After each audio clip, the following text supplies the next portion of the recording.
জনগণ বলতে এখানে পুরুষ নারী তো নয়, আমরা প্রত্যেকেই সমান। আমরা ভারতবাসী যারা আছেন সেখানে নারী পুরুষের কোনো ব্যাপার হয় না। আমরা সবাইকেই সম্মান দিয়ে চলার চেষ্টা করি এবং চলি।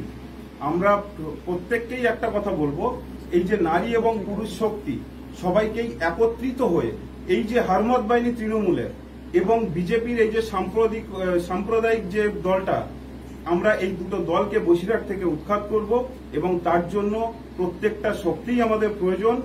এবং এই বিজেপি তৃণমূলের যত হারমত বাহিনী এখানে আসেন, আমরা 4 জুন বিপুল ভোটে জয়ী হয়ে সবার প্রথম এই বসিরহাট থেকে সেই অশুভ শক্তিকে বসিরহাট থেকে দূর করে দেব, এই প্রতিজ্ঞা নিয়ে আমরা নেমেছি। আর আমরা সেটা জয়ী হব, আমরা সেই প্রতিজ্ঞা নিয়ে নেমেছি। আজকে হিঙ্গলগঞ্জ বিধানসভায় এসেছেন, আর এখানে তৃণমূল কংগ্রেসের একটা শক্ত ঘাঁটি, সেই জায়গায় আইএসএফ কতখানি ফ্যাক্টর হবে, কিভাবে প্রচার শুরু করবে? দেখুন, তৃণমূল কংগ্রেসের শক্ত ঘাঁটি বলে এখন কোনো কেন্দ্র নেই। ওনারা গুন্ডা বাহিনী দিয়ে শক্ত ঘাঁটি বানিয়ে রেখেছেন। আপনি গুন্ডা এবং প্রশাসন সরিয়ে দিন, দেখবেন শক্ত ঘাঁটি বলে কিছু থাকবে না। আর হিঙ্গলগঞ্জে আমাদের প্রথম যে কর্মী সভা আমরা এই মাধ্যমে শুরু করলাম এবং আগামী দিনে দেখতে পাবেন, ভোটের আগেই দেখতে পাবেন হিঙ্গলগঞ্জ তৃণমূলের শক্তিশালী হয় নাকি আইএসএফ। ওই গুন্ডা বাহিনী দিয়ে রাজনীতি চলে না।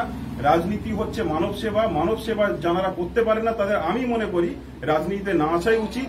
এবং ওনাদেরকে প্রশাসনের কাছে একটাই দেওয়া বার্তা, যে প্রশাসন যেন এই অশুভ শক্তি অর্থাৎ যারা হারমাত বাহিনী গুন্ডা বাহিনী এনাদেরকে যেন দ্রুত মানুষকে জ্বালানোর থেকে যে একটা জায়গা তৈরি করে দেন, যেন প্রত্যেকেই গণতান্ত্রিক প্রক্রিয়ায় বুথে গিয়ে ভোটটা দিতে পারেন।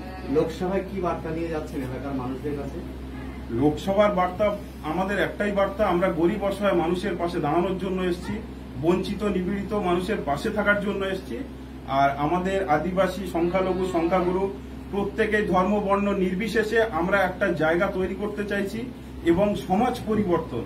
এই যে সমাজটা আজকের দিনে আছে, আজকের দিনে বসিরহাটের বুকে যে সমাজটা আছে, এই গুন্ডা হারমাত বাহিনী এদের থেকে আমরা দূরে সরে গিয়ে প্রত্যেকটা নির্বাচনে আমরা যেন আমাদের নিজের অধিকার বুথে গিয়ে দেখাতে পারি।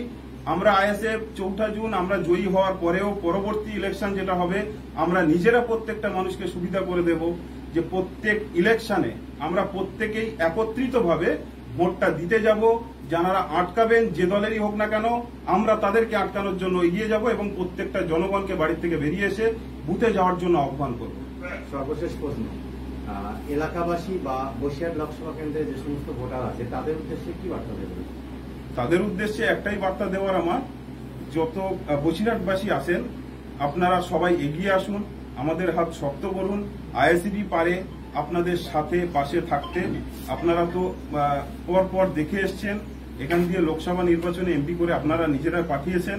একটাবার আইএসএফ কে বিশ্বাস করে একটাবার পাঠিয়ে দেখুন, আপনাদের কণ্ঠ হয়ে, আপনাদের ভাষা হয়ে পার্লামেন্টে কথা বলবো এবং আপনাদের সাথে পাশে রাখার সর্বদাই সাথে পাশে থাকবো। আমার নাম আক্তার রহমান বিশ্বাস। আইএসএফ জিন্দাবাদ, আইএসএফ জিন্দাবাদ। আগামী লোকসভা নির্বাচনে খাম চিহ্নে আক্তার ভাইকে বিপুল ভোটে জয়ী করুন। আগামী লোকসভা নির্বাচনে আইএসএফ কে বিপুল ভোটে জয়ী করুন। আইএসএফ জিন্দাবাদ।